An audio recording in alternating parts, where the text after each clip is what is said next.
In all my 25 years as a judge, I have never heard anything like this in my courtroom. I never hear of the victim's family plead for mercy on behalf of the defendant. I never hear words of love and forgiveness.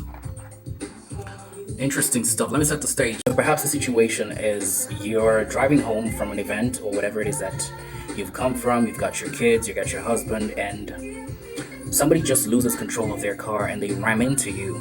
And unfortunately, one of the spouses dies, and you, who's a surviving spouse, has to give your testimony in court at some point.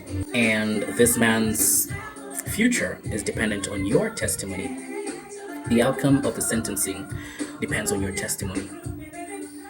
So going to court in itself is an entire ordeal for you, because it's like you're reliving the situation again, and you're remembering all that stuff that happened, and it's just opening old wounds, or very fresh wounds for some. And at this point in time, in this pain that you're in, you decide to show mercy. That's the reason why we read those comments before that. It's not that this man was distracted or in bed. It's a situation where at this point in time now, a mistake happened. And now your testimony is going to either exonerate this person or convict them. And you decide to show mercy. That's what your judge said, couldn't believe it. You decide to forgive the person. You let go. Where else do you see something like that happen? We've grown up in a setting where talking about our feelings, the cultural setting that talking about our feelings, it's not really something that was highly spoken of. Let's just put it that way. So when it gets to a point where you're in an organization that encourages you to not ignore your feelings, your trauma, or anything else that you've gone through before, the kind of hurt feelings that you might have maybe for your close family members, people that have disappointed you, whatever the case, but you're taught how to deal with those feelings. At some point I heard of a grown man, probably in his 70s or 80s today, admit that this information, this training, this seminar that we attend has given him good points to work on.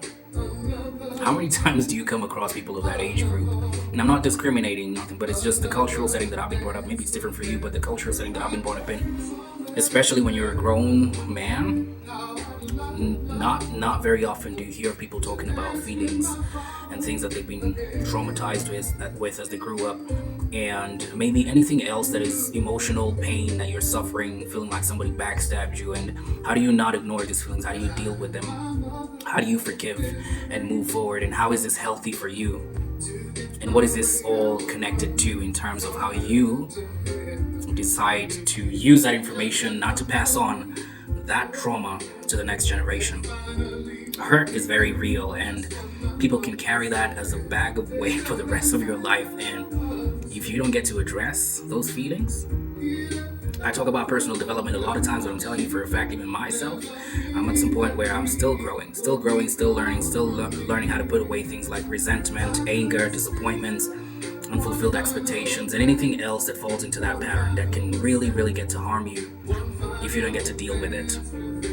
The sooner you address it, the easier it becomes for you to be able to move forward. It's not easy, it takes time for a lot of people, which is okay. Take as much time as you want, but you still need to address it.